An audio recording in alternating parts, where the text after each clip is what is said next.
Hi friends, ఈరోజు మీ ముందుకి మనశంకర వరప్రసాద్ గురించి పూర్తిగా డీటెయిల్స్ చెప్పడానికి వచ్చాను. చాలామంది కామెంట్లు పెడుతున్నారు, కింద నెగిటివ్ కామెంట్స్. నువ్వు బాలయ్య అభిమానం అని చెప్పు అంటున్నారు. నేను బాలయ్య అభిమాని అని ముందే చెప్పాను, నందమూరి అభిమాని అని ముందే చెప్పాను, వాళ్ళ గురించి వీడియో తీస్తానని ముందే చెప్పాను. మీకేంటి బాధ? చూస్తా చూడండి, లేకపోతే మానేయండి. నేను చూడమని అడగలేదే. మా హీరోల గురించి నేను చెప్పుకుంటున్నాను నిజాలు. అలాగే మీరు వేసిన ఫేక్ వెబ్సైట్ గురించి చెప్తున్నాను మా వాళ్ళకి. 22 కోట్లు వస్తే 20 కోట్లు వేసినంత ఈజీ కాదు సినిమా ఎట్టి కొట్టడం. మొత్తానికంటే మనశంకర వరప్రసాద్ నిన్న గ్రోత్ చూపించిందండి సినిమా. మరి అది నిజమా అబద్ధమా మనకు తెలియదు, కానీ బుక్ మై షో మళ్ళీ వచ్చేట్లో ఉందా డీలింగ్కి. నిన్న 1,00,000 టికెట్లు బుక్ అయ్యానట్టు చూపుతున్నారు. చూడాలి సినిమా. ఈ మాపీ వెబ్సైట్లు పరంగా చెప్దాం. రోజు వీళ్ళు చెప్పే ప్రకారం అయితే 260 కోట్లు గ్రాసు, 158 కోట్లు షేర్ రావడం జరిగింది మనశంకర వరప్రసాదం. ఆ విధంగా హిట్ అయ్యిందండి. 150 కోట్లు బ్రేక్ ఈవెన్ అయితే, వీళ్ళు కూడా బ్రేక్ ఈవెన్ 122 కోట్లు చూపుతున్నారు. ఆ విధంగా చూస్తే సూపర్ హిట్లో ఉందండి. కానీ మన ఒరిజినల్ కల్స్లో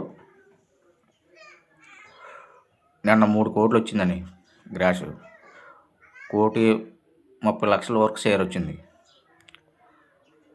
ఆ విధంగా 188 కోట్లు గ్రాసు, 93 కోట్లు పైగా షేర్ వచ్చిందండి. ఇది మంచి నెంబరే చిరంజీవి గారికి. ఇది మల్టీ స్టార్ మూవీ.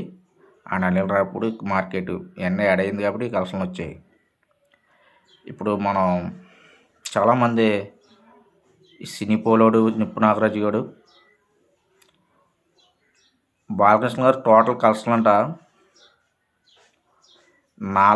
చిరంజీవి గారు 4వ స్థానంలో ఉన్న మూవీతో సమానం అంట.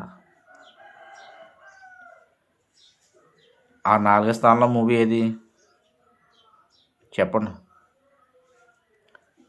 మీరు ఫేక్ వెబ్సైట్లు పడేసి ఫేక్ న్యూస్లు రాసేస్తే జనం నమ్మరు. మీరు సోలోగా సినిమాలు తీయలేరు. మీరు తీస్తే హిట్ అవ్వు.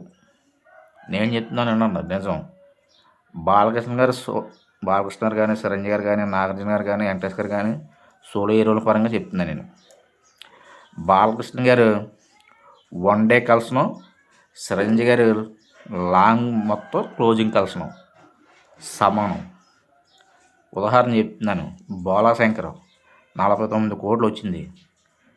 డాకు మహారాజు 56 కోట్లు వచ్చింది. రీజనల్ మూవీగా చెప్తున్నాను. ఇంకా ఎక్కువ సమానం కూడా అవ్వలేదు. ఇది మీ చిరంజీవి ప్రజెంట్ ఉన్న స్టామినా. బాలకృష్ణ గారికి యూనమస్ పాజిటివ్ టాక్ రావట్లేదు. సినిమాను మంచి సినిమాలు తీస్తున్నారు.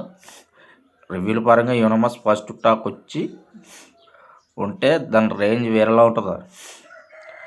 అప్పట్లో సమరసింహారెడ్డి, నరసింహనాయుడు ఈ విధంగా ఈ మధ్యకాలంలో ఒక లెజెండ్ కానీ, సింహ కానీ, అఖండ కానీ, ఈ 3 సినిమా వీరసింహారెడ్డి, భగవతి కేసరి, డాకు మహారాజ్, ఇలా ఏ సినిమాలు కూడా ఎవరో 3 పాజిటివ్ రేటింగ్ ఇవ్వలేదు. ఎవరో అక్కడక్కడ 3 పాయింట్ ఇచ్చారు, కానీ యూనమస్గా పాజిటివ్ టాక్ ఇవ్వలేదు. ఇచ్చుంటే ఎలా ఉంటుందో తెలుసా? అది ఖచ్చితంగా సినిమా ఇండస్ట్రీ హిట్ అవుతుంది. బాలకృష్ణ గారు ఇవాళ టాలీవుడ్గా నెంబర్ 1 కింద ఉన్నారు. ఇండస్ట్రీట్లో 6 ఉన్నాయి. చిరంజీవి గారికి ఏమున్నాయి? 4 ఉన్నాయి. అందులో కూడా 2 కట్ట ఇండస్ట్రీట్లు కాదని చాలా వెబ్సైట్లు చూపిస్తున్నాయి. గన్నమ్మగుడు ఒకటే ఇండస్ట్రీ. గన్నమ్మగుడు, పసివాడి ప్రాణం, ఇంద్ర కట్ట ఇండస్ట్రీట్లు అని చెప్తున్నారు. మళ్ళీ గ్యాంగ్ లీటర్ కట్ట ఇండస్ట్రీ కాదు, థియేటర్ పరంగా కొట్టింది, కలెక్షన్ పరంగా కొట్టలేదు అని మాట్లాడుతున్నారు. అప్పట్లో ఇండస్ట్రీ హిట్లు కలర్స్ పరంగా, రోజుల పరంగా, అన్ని పరంగా కొడేసి ఇండస్ట్రీ హిట్లు. ఏదో మంగం గారు మనవడు ఉన్నది, అప్పటి వరకు ప్రేమాభిషేకం రికార్డులో ఉండేది. ఆ రికార్డులు సూపర్ తిరగరాసి పడేసింది రోజుల పరంగా, కేంద్రాల పరంగా, కలెక్షన్ పరంగా. చెక్ తీసుకోండి ఒకసారి. మీరు ఇష్టాసారంగా మాట్లాడేసి బాలకృష్ణ 3 ఇండస్ట్రీ అని చూపిస్తున్నారు. మీరు సిగ్గు లేకుండా. సిగ్గు ఉండాలి. మరి దారి వీర సూర్యకర్ణ, వీరబ్రహ్మ గారి చరిత్ర, మంగం గారు మనవడు ఇండస్ట్రీ హిట్లు కదా అంటే మీ ఇష్టం. ఆదిత్య ఆదిత్య 369 కూడా వేస్తే బాలకృష్ణ 7 అవుతాయి. అది చాలా వెబ్సైట్లు ఆల్ టైమ్ ఇండస్ట్రీ హిట్ అని చూపిస్తున్నాయి. అయినా సరే మేము వేయలేదు. ఆరే కరెక్ట్ ఇండస్ట్రీ హిట్లు చెప్పుకుంటున్నాం, నిజాలు చెప్పుకుంటాం మేము. బాలకృష్ణ అభిమానులు ఎప్పుడు నిజాలు చెప్తారు. మా హీరో కూడా నిజాలు చెప్పమంటారు. ఆ విధంగా మేము ఫాలో అవుతాం. మీరు ఏం చెప్తారో మీరు అది ఫాలో అవుతున్నారమ్మా. మరి మేమంటే ఫేక్ నమ్మం. అది మీరు చూసుకోండి, మీ సినిమాలు మీరు చూసుకోండి. ముందు మీ హీరోని సోలోగా సినిమా తీసి ఆ సినిమా హిట్ కొట్టమని, అప్పుడు బాలకృష్ణతో కంపారిజన్ చేద్దాం. Thank you very much.